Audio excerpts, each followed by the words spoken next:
This episode is brought to you by Shopify. Whether you're selling a little or a lot, Shopify helps you do your thing, however you cha-ching. From the launch your online shop stage, all the way to the we just hit 1 million orders stage. No matter what stage you're in, Shopify's there to help you grow. Sign up for a $1 per month trial period at shopify.com/special offer, all lowercase. That's shopify.com/special offer. Everyone knows you can't beat the comfort of a pair of Crocs. But style doesn't get talked about enough. The edgy look and feel of the Echo Clog will bring your streetwear game to the next level. Plus, there are tons of new and exciting colors that'll match the look you're going for. It's time to bring the heat and build your look with Crocs Echo Clog. Shop the Echo Clog collection on crocs.com. Electricast. Hello, ladies and gentlemen. This is Claudia Monticelli, your host for this podcast, Let's Talk Soul, where we talk about the soul, basically about spirituality, but also about the paranormal and the occult. Now, I have an interesting, wild guest here. Sorry if I called you wild. His name is Bret Lockett. Say hello to our audience, Bret. Hi, guys. How's everyone doing? Bret is talking to us from California. And let me first, you already, for those of you who don't have the benefit of video, you can see such a wonderful voice born for this type of microphone work. Anyway, this is very brief as an introduction. He's an international relationship and transformational coach, a speaker, a former NFL player. And, you get an image when you think of an NFL player. What do they look like? He looks like that. Passionately dedicated to empowering individuals through deep insights and transformative guidance. Now, this is a key word, Bret, that emerges in messages from you when I look at your websites. So we'll talk about that. He has expertise that's rooted in the dynamics of love, metaphysics, and the human psyche. And here too, the words metaphysics, love, they sort of overlap. I don't want to define things, but we'll get there. He has become a sought-after love coach and an authority for both men and women. And so my first question to you right now, how did a nice boy like you get into a place like that? Relationships, a love coach. What did you do a dirty deed and had to suffer and then you thought, let me go study? What happened? You know what? That's a question that I have to ask myself. And I think, over many, many past lives and this life, you find your soul, you find yourself. And when you do, you start to live in the vein of what it is you're truly supposed to do. And I think that changes as we evolve as human beings on this field. But for me, I realized that the greatest trek for me to be able to change the ecosystem of energy in this world was to be able to connect men and women with themselves so that they can learn how to connect with each other. Now, and that was really the nexus of how it began. Well, this is, it's your journey of self-discovery, you're telling me, and dedication. And you've mastered the art of helping people cultivate their own journeys and trying to get them to live fulfilling and harmonious relationships while, and this is the most important part, illuminating their souls. Now, when we talk of Bret Lockett, we mean this is the man, the go-to person to have you learn about your innate essence, how to learn about and trust your intuition, locking your true potential in love and love relationships. Would you agree, Bret, that when we talk about spirituality, it's maybe a synonym for Love? Hmm. So, Claudia, the thing with spirituality today is I really feel like it's starting to become its own religion, if you will. Yeah. And I feel like it's starting to become tainted. In what Everybody, sense? just like anything else, right? Just like, the Bible, Christianity, and Hmm. Catholicism. Let's do it this way. Give me an Sure. example of the past of something that became tainted. Do you have that in your historical memory? Sure. I mean, we can go as far as after Atlantis, and we go into, ancient Kim, which is ancient Egypt, Mm-hmm. and, Hermes Trismegistus, which is, I'd say, probably the most profound individual to bring in mysticism and alchemy and everything else into this world, um, brought it in all over the world. And Mm-hmm. what has happened is individuals have taken it and realized the power of it and said, how can I use this to control people? And Ah, okay. Now I that is understand. It's and, been and that is exploited. Mm-hmm. it's been exploited, and I feel like everything of power has been exploited by someone. And so for me, it's about showing individuals their own power to be able to bring the Okay. circle full Mm-hmm. again, so Mm-hmm. that they can understand that they are one with the divine, they are one with Mm-hmm. their soul, and we are all connected in that way.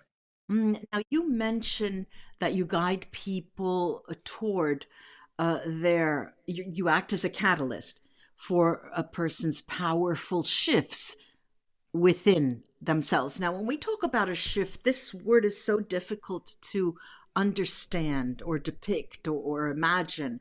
When you say a shift, I hate to ask you this, but can you give me an example of a shift? Sure. Okay. So, do you remember when you were a child and they gave you I believe it was like the lenses, and you would look at different images, and you would flip it and the colors would change, Yeah. and the Hmm. image would A completely change, kaleidoscope. right? Hmm. Hmm. There we go. Thank you. Hmm. Um, that's all I'm doing is providing a different lens for you to look through, to Hmm. be able to realize something slightly different that allows you to shift your perspective and how you either see Okay. yourself or Uh-huh. how you see yourself in the world. Okay. Now, I imagine, I don't know, correct me if I'm wrong. I imagine that this has occurred to you sometime in your life. Is that true? Many Absolutely. There's times no or way once, I one would have big one small one, little shifts? I mean, how did you experience it? I think we go through life and we have small shifts that lead Mm-hmm. up to a very big jump in Mm-hmm. a level of consciousness, almost like a Oh, quantum okay. leap, Okay. right? Okay. And once that happens, it starts to spearhead what the next part of our journey is going to be. And for me, it started, with football ending Mm-hmm. and realizing that my identity wrapped in being a football player was not going to serve me moving forward. Right. It's almost like you die, right? Your part of Well, you dies. yeah. Thank And God. thank God, right? Exactly. Exactly. Thank Yes. God. Mm-hmm. But at that time, you don't Mm-hmm. realize that there's a Right. whole nother version of you that's Yeah. about to be born. And so Uh-huh. the pain and the suffering at that time causes you to move in that next direction. And that's part of the challenge of why, I think I'm in the lane and vein of doing what I do, because Uh-huh. when your whole reality, the future of what you think your life is supposed to be, Mm-hmm.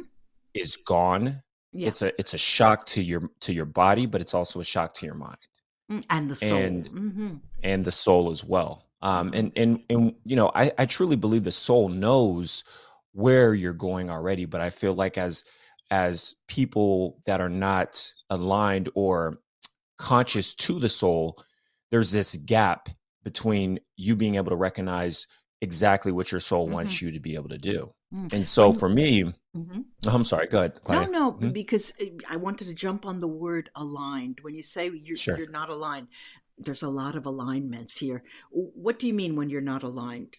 In what sense? With the highest and greatest nature of what your soul is here to do.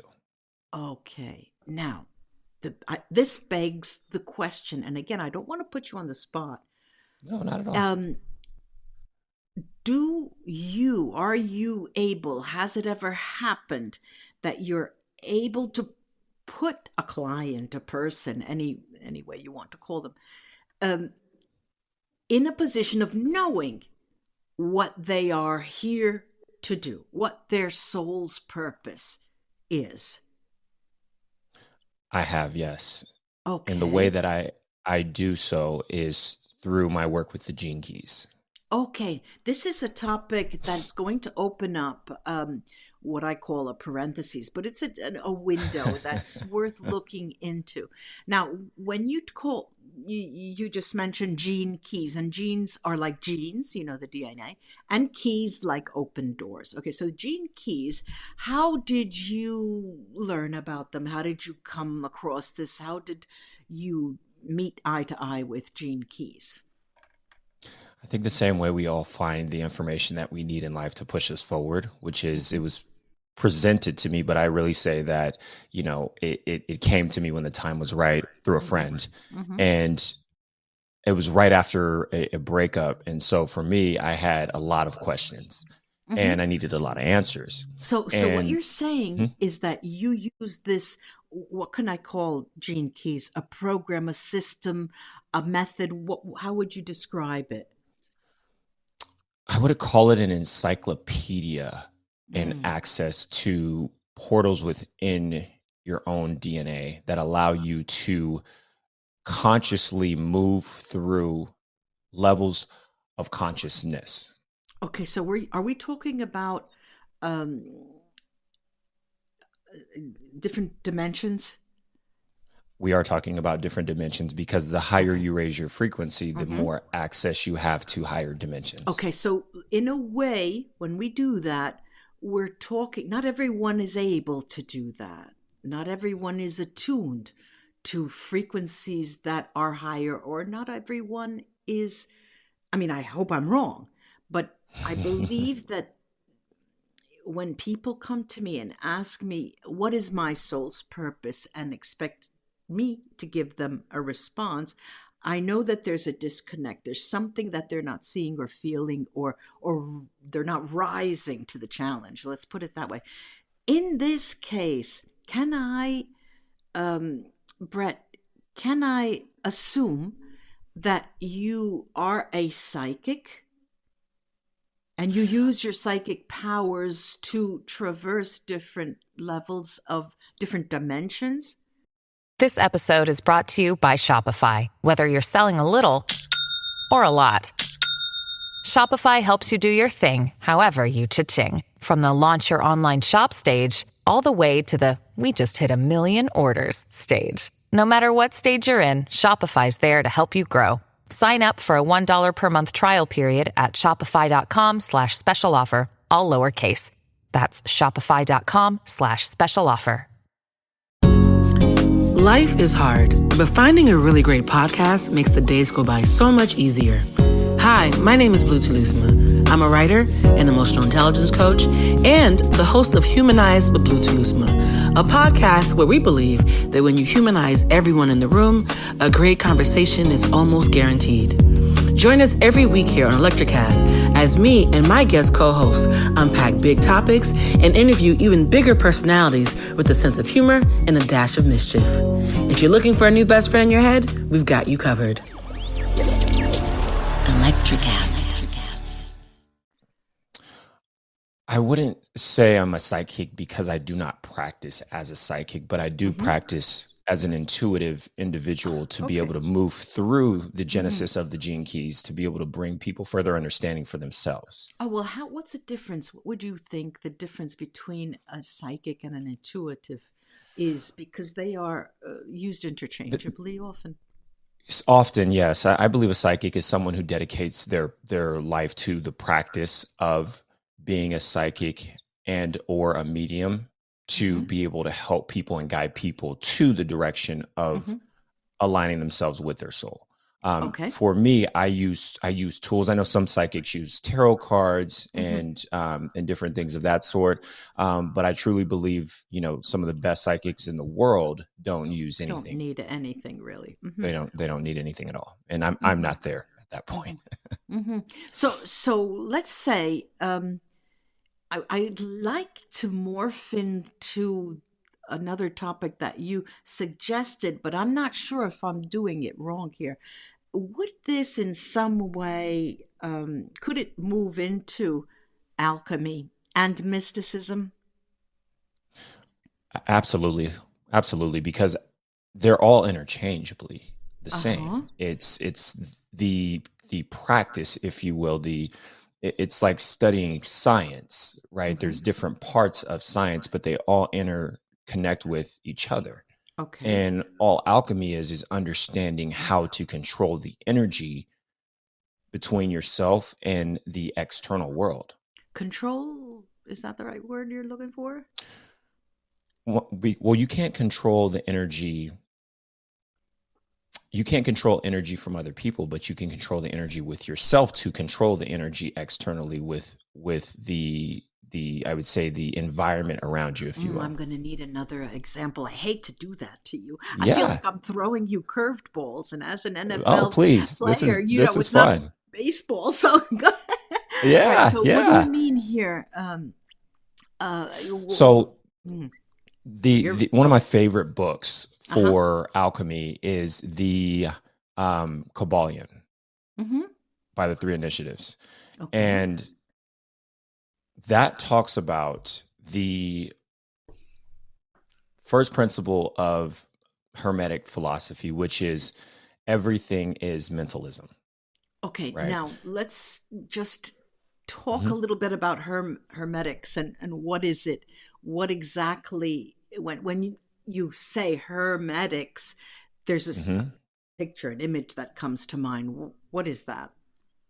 So Hermes Trismegistus, Mm-hmm. who after the fall of Atlantis was one of the main leaders there, left and went to Egypt or ancient Mm-hmm. Egypt, which was Kemet. And Mm-hmm. he took all of his knowledge from Atlantis, and they were from my understanding, and Mm-hmm. this is from the research that I've done, Yeah. far more advanced than we are today as human beings.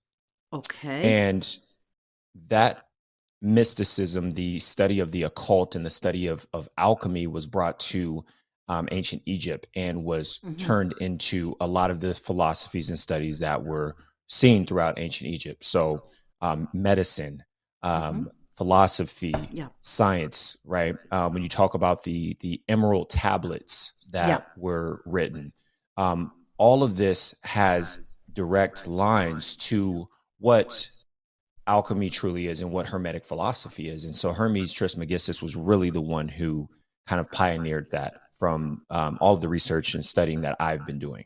Mm. In literary circles, when you talk about hermetics, Hmm. there is a link to the occult. Correct. Strange. I mean, the occult has always had a bad rap. So, but it does have a noble side to it. All right, now let me go back to alchemy and mysticism. So now you did a lot of not only soul searching but researching, actual reading.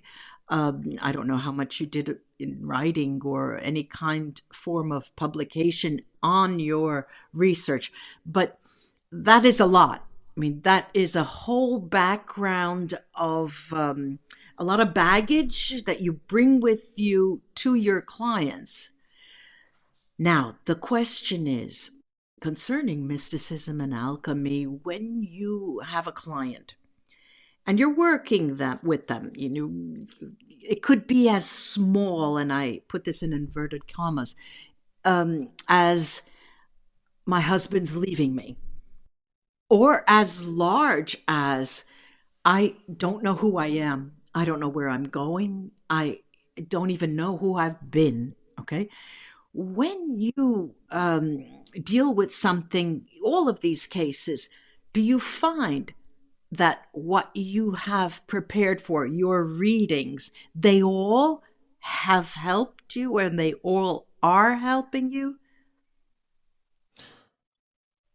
I believe every part of my journey, not just the research and the studying and the Yeah. credentials, have Yeah. helped, Mm-hmm. but going through life itself Mm-hmm. has helped me prepare for this. You know, getting certified in breath work has helped me There you go. become Okay. prepared for this, because the biggest part of sitting down with someone who's going through a life-shattering event is that I have to be able to hold a safe space for them. Okay. Good.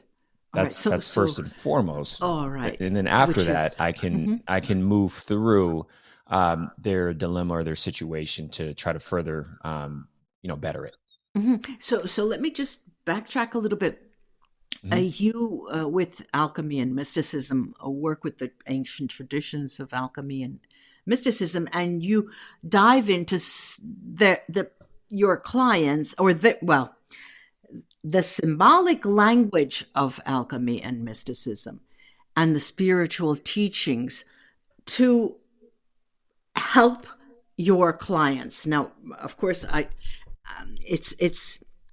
often say to people who come onto the show, all right, make believe I'm a client. I'm a potential client. I'm writing to you and I say, hey, Bret, look, I ain't no spring chicken. I've been around the block, but all of a sudden, I must have gone wrong somewhere.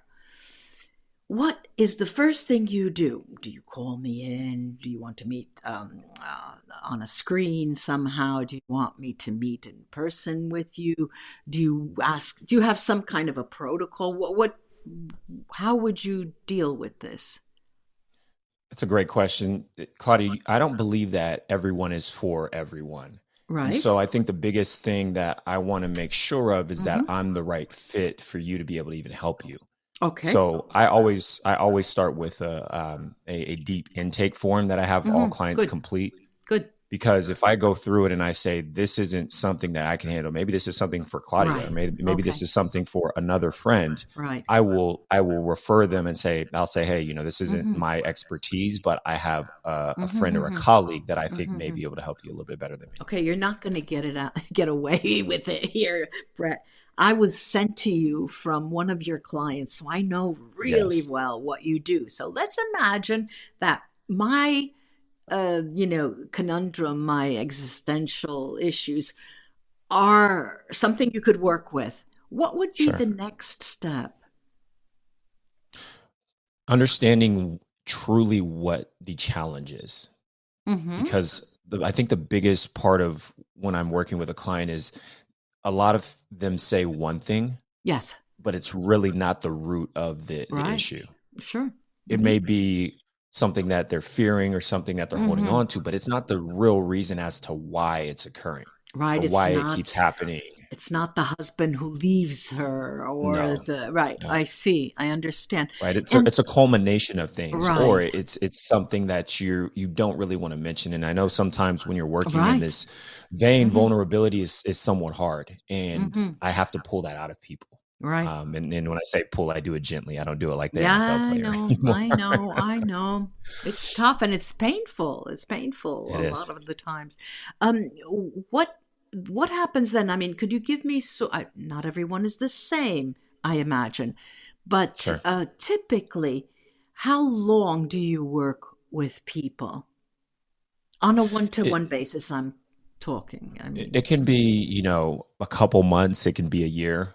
Usually I don't work with anybody. I mean, I think the longest client I've had is 2 years, but I'm not here to, keep you coming back. I'm here to get you to go away. Because if you're continuously coming back, outside of the fact that you just need, you just want to excel greater and greater and greater, I'd like you to go on and do your thing. And usually it ends up as a friendship. I think all clients end up becoming family and friends afterwards, which is part of the journey. But I want you to be able to take what I'm giving you, and I want you to be able to go out and live your life. Right. Let's go back one step and talk about Gene Keys again. How long ago was it when you started training, or you had met face to face with the Gene Keys system, I would say? It was almost 3 years ago. Okay. All right. Now, from there, and I'm not sure if this is the proper question, do you coach other people using that system, or do you guide them? What everyone is a life coach, a transformational coach. In my introduction of you, I mentioned, I said I was going to talk about it, and then I forgot. You said transformative guidance. So you're a guide sort of for people to transform in some way. Correct. The gene keys that you have come across and that has helped you, how strong and how powerful is it to help others? Like you said, there's no one size doesn't fit all. Do you find that the gene key system is able to help everyone? Absolutely. The biggest challenge with the gene keys, because there is no question that the gene keys cannot answer. Okay. The biggest challenge, however, is that the gene keys is not a short-winded answer. It is a research of if you're going to, in other words, if you're going to jump into the gene keys, it's going to take you time, and it's going to take attention and focus. And most people don't have that. You mean your client, or correct? Is this? No, I mean if I'm facilitating it, right. It's one thing, because I know the gene keys. I know how to move through the gene keys. And I can pull out the information that's needed for the situation at that time. However, if someone else were to take that same trek, it would require tons and tons of patience, tons of just kindness with your soul, and a deep contemplation of what is kind of going on as you're going through that. And that's part of what the gene keys talks about. It's these big, I would say, contemplative steps of pausing and letting the information sit with you, because the thing with the gene keys is you can keep coming back to it at different times in your life, and you start to receive different answers because your level of consciousness has changed. Let me ask you, what is the greatest takeaway that you yourself have received from your training with the gene keys, your exposure to the gene keys? If I was going to sum it up into one word, it would be, or two words, I should say, it would be universal love. Okay. Not just love, but universal love. Ooh, and if I would sum that into a sentence, it would be, there's not any relationship in this world that cannot bring you closer to having a better relationship with yourself. Oh dear, say it again slow. I'll help you. I remember. No, I know you got it. There's not any relationship in the world that can't bring you to a better relationship, a closer relationship with yourself. Boy, I wish people would know that. It's so difficult, relationships, dealing with relationships. And of course, I work with couples and I see that, but it's so, on the one hand, it's sad. And on the other hand, it's very humorous for me, and the biggest issue that I have as a guide is that I have to approach every single situation not with the idea that I'm going to fix something. There's nothing to fix there, So it's interesting, this, and why I was laughing when you said universal love. And remember the question of, would you say that spirituality and love were synonymous? Then you started, and you said, well, what was that? What was the phrase that you used? I got my tangent about spirituality being almost like a religion or a cult. Right. Yes. The Holy Rollers. I could remember the 60s. Billy Graham. I remember, the Bible Belt and everything. I could remember that. And I was fascinated by those people. And I would watch them. And I couldn't understand why they had such a huge following. It was beyond me, It was beyond me. I couldn't understand. And I I still don't understand. But like you say, it's not about a herd of people where everyone is nodding their head. It's about each individual coming into contact with themselves and learning about themselves. Now, the real question, Bret, is where do we go from here? Many months ago, I can't remember exactly, maybe it was in the beginning of the year, Bret and I met and we had a long talk. Remember that? I think it might have been the beginning of the year, February, maybe. It was the top of the year, yeah. Yeah. And I remember you were talking about the gene keys, and you were saying how you really have to go and learn about the gene keys. Okay, I can remember that. In that conversation, I remember so many things about what you were doing, where you were going, and not who you are, but the developmental process of Bret Lockett's life. One of the things we mentioned, and I'll ask you again, is there a book coming out? He's laughing. Oh gosh, that's so funny. I just had my best friend yesterday say you need a book, and so I've heard this 10 times, and I've gone through it where I've had past life regressions where I realize why I don't. Right. I have resistance to writing and so on and so forth. And so the answer to your question is yes. It's on the way. I don't think it's going to happen this year, but I definitely think top of 2025, I think is going to be. So there are notes. There's something in the back burner. There's something brewing. I see. There's something there. There is something there. I just figured there's so much to cover, but it's like, what do I want? Where do I want to start? What's the first thing I want to write? Because you have to plan it as if they're going to be 10 books. So you start at a beginning, some kind of a beginning, and one, I think we can always begin with ourselves. That's always, and you end with yourself. So you don't have to say, well, I was born on, but then I was born again, and then I was born again. Yeah, exactly. And it's such a fun ride. And why I'm talking about this is not to crucify you, but to try to make you see the joy linked to putting things on paper. There's such a beauty in the discovery about what you do. I'm going to use the pen to paper, but your fingers on the keyboard.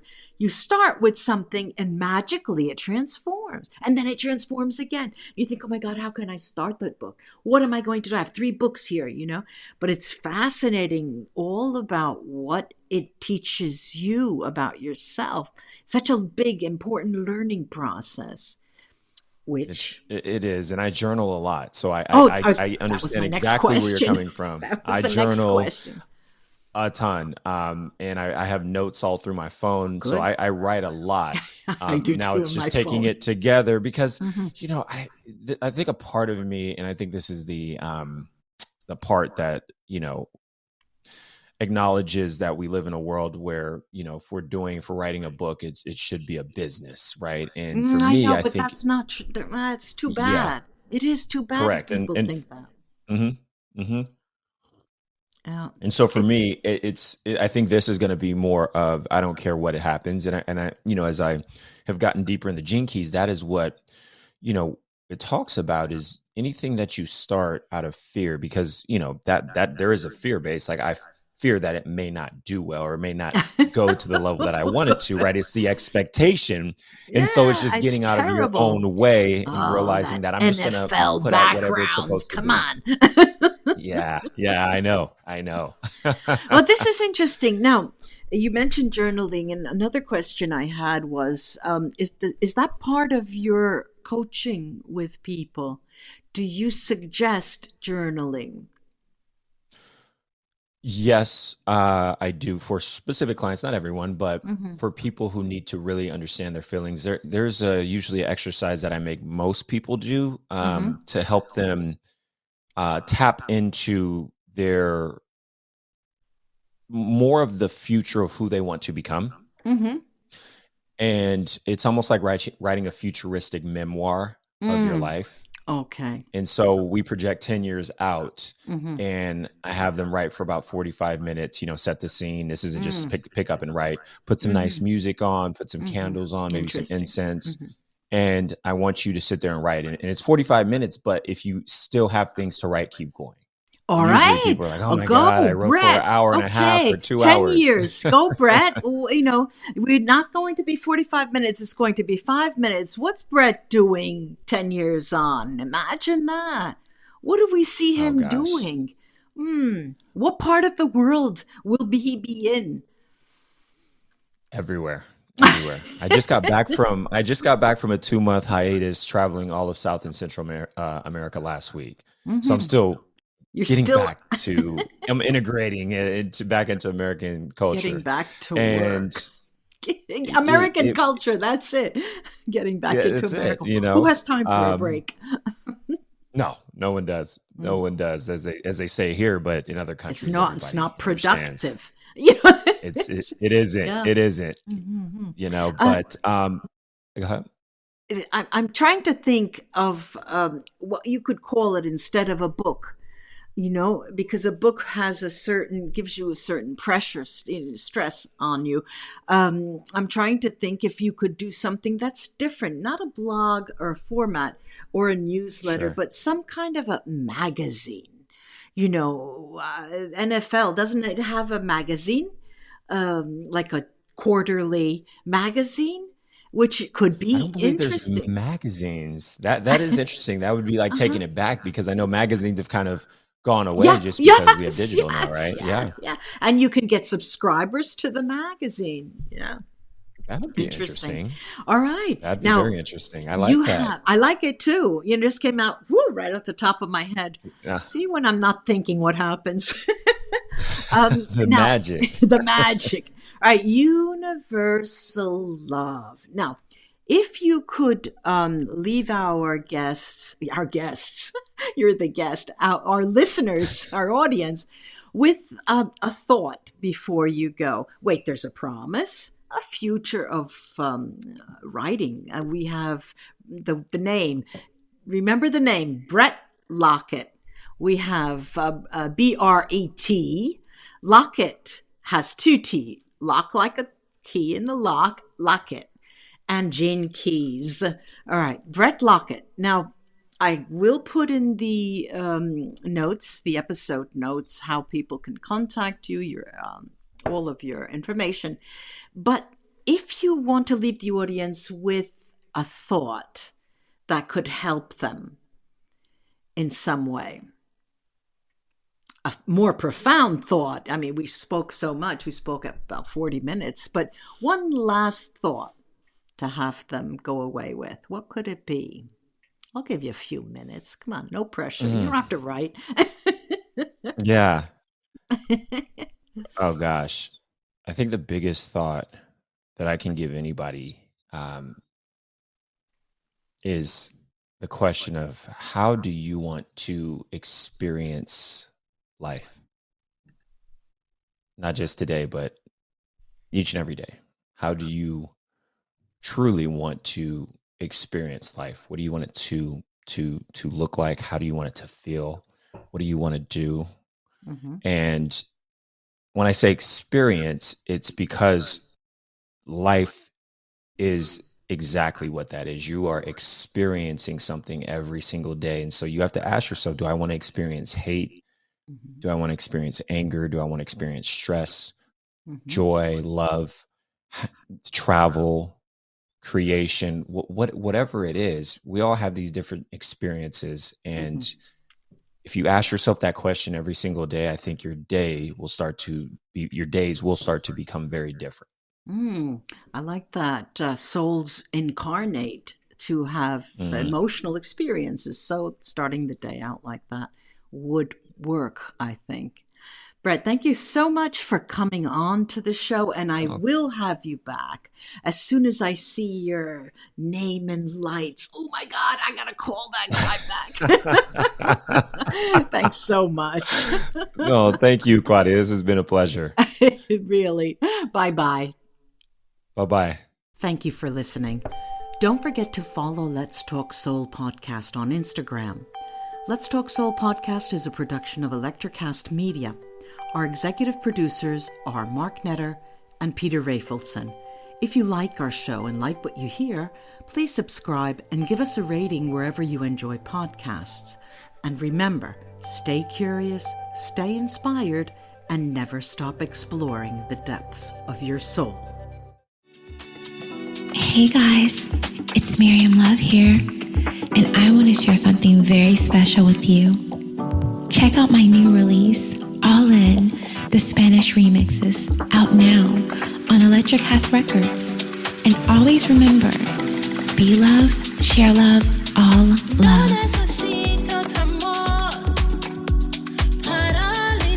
Available now wherever you listen to music.